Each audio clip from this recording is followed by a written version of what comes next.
Saiu essa semana também, tá aqui, saiu essa semana também mais uma pesquisa que mostra já exatamente isso que eu tô falando. Então vejo que o Moro, ele oscilou dentro da margem de erro para menos e deu brecha para o Ciro Gomes ter crescimento real. Aliás, dos 4 principais players aí que a gente está olhando nessa pesquisa, o Ciro Gomes foi o único que oscilou positivamente fora da margem de erro, né? Fora daquilo que seria considerado estável, né? E por que isso? Gente, tem algumas coisas aí. Primeiro, o Lula caminhando à direita, os boatos cada vez mais fortes da confirmação da chapa com o Alckmin. O Lula titubeando em algumas unidades importantes da federação, tipo Rio de Janeiro. Tem um impasse lá entre o Paes e o Freixo, o Lula no meio. Aqui no Rio Grande do Sul, não se consegue, por exemplo, emplacar um candidato que empolgue do PT, e o PT não vem mostrando nenhuma movimentação no sentido de aquecer a campanha. Então o Lula parece que está seguro ali, rumando para a direita. E o que a gente está vendo? Bem ou mal, mesmo que dentro da margem de erro, o Bolsonaro parece que não está completamente morto, olha ali. Então o que eu estou querendo dizer? O Lula caminhando para a direita, esvaziando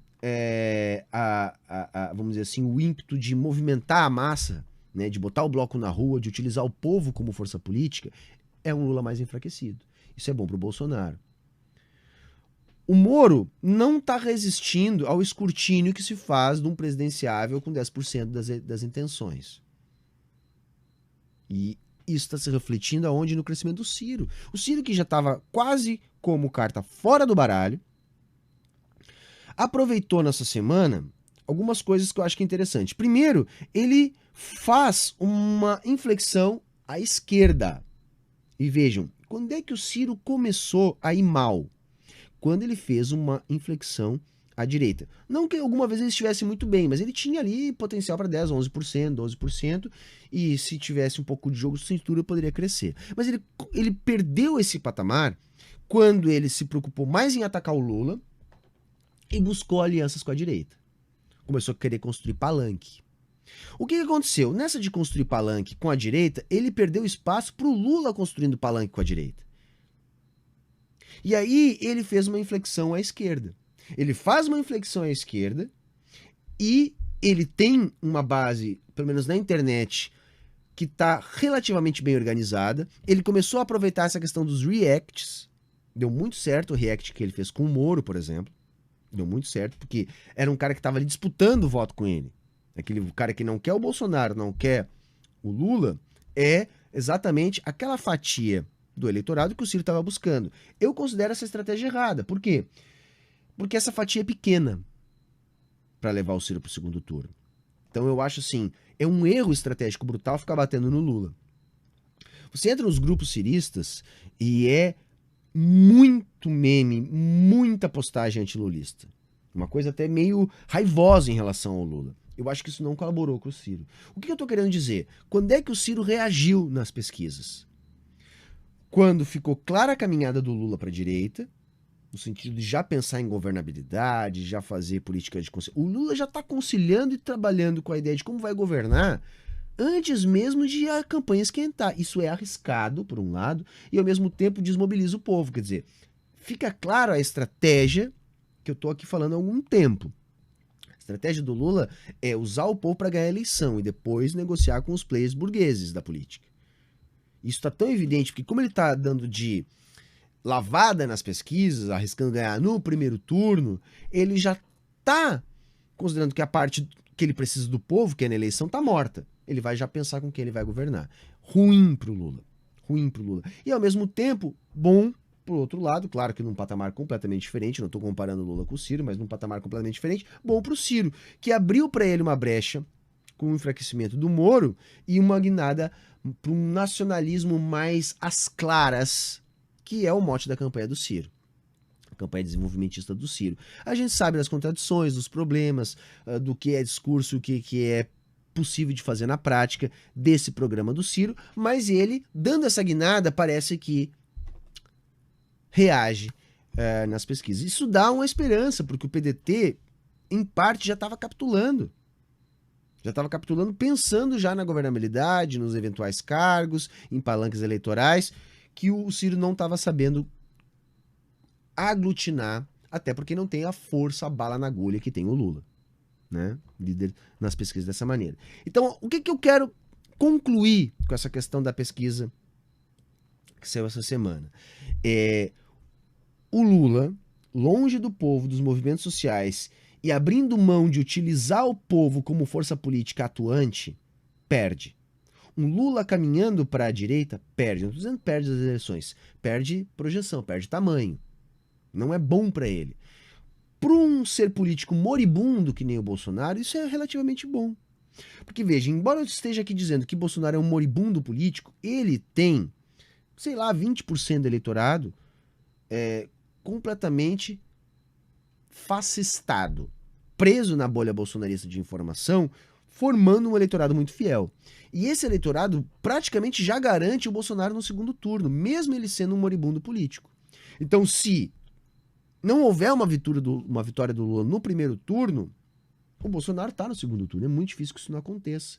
Com esse núcleo duro do bolsonarismo que ele consegue manter cativo. Tá? Então, esse Lula caminhando para a direita, já pensando em articulação, disputando palanque eleitoral, sem mobilização permanente de massas, é um Lula que abre margem para que o Bolsonaro consiga levar o jogo para o segundo turno. O que muda tudo no segundo turno, porque havendo segundo turno, a gente sabe que toda essa turma que não votou no Lula no primeiro turno tem chance de votar no Bolsonaro. Até mesmo os eleitores do Ciro. Até mesmo, embora eu acho que a menor parte, evidentemente. Mas é tanto anti-lulismo, antipetismo, que a gente sabe que alguma coisa pode rumar ou para o próprio Bolsonaro ou para aquele voto assim, eu não vou votar, vou me abster de votar, que a gente sabe que também abre margem para um pouco de risco. Então vejam, Lula caminhando para a direita perde, dá um pouco de esperança para o Bolsonaro, Ciro caminhando para a esquerda ganha. Vejam, o Ciro conseguiu fazer uma campanha 4 anos atrás que lhe deu perspectiva para voltar a concorrer esse ano, porque ele tentou fazer um arranjo de forças pela esquerda. E isso, no meu entendimento, na época, foi acerto do Ciro. Inclusive, eu achava que há 4 anos atrás, a campanha do Ciro estava à esquerda da campanha do Haddad. Eu considero o Ciro um cara à esquerda do Fernando Haddad. Agora, o arranjo que ele estava buscando fazer nessa eleição era um arranjo à direita do Lula. E ele foi perdendo com isso. Quando é que ele dá essa reagida? Quando ele, mais uma vez, em função da conjuntura, é jogado mais à esquerda. E aí ele reage um pouquinho nas pesquisas. Então, assim, não tem nada definido. O Lula tá contando com um jogo ganho. Perigoso fazer isso.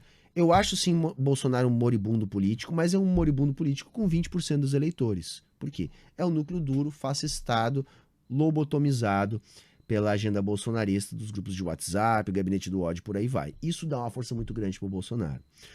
O Moro tende a derreter pela sua própria fraqueza e pelo seu rabo preso. Não tá pintando ninguém de fora aí, desses 4, tá? Porque aí a galera fica em 1, 2%. Pode acontecer um outsider? Pode. Não é impossível. A gente já viu isso acontecer aqui no Rio Grande do Sul. O candidato com 1, 2%, no início da corrida, terminar vencendo a eleição. Né? A gente viu isso com o Rigoto, a gente viu isso até mesmo com o Sartori. Mas era diferente. Você está falando aí de 2 políticos, por exemplo, do MDB, que é, aqui no estado, o partido que mais prefeituras tem. Então você não pode jamais subestimar um partido que é o partido que mais prefeituras tem. Não é o caso do que a gente está vendo na corrida nacional, nem mesmo no MDB. Porque na projeção nacional, esse municipalismo do MDB não consegue ser tão eficaz.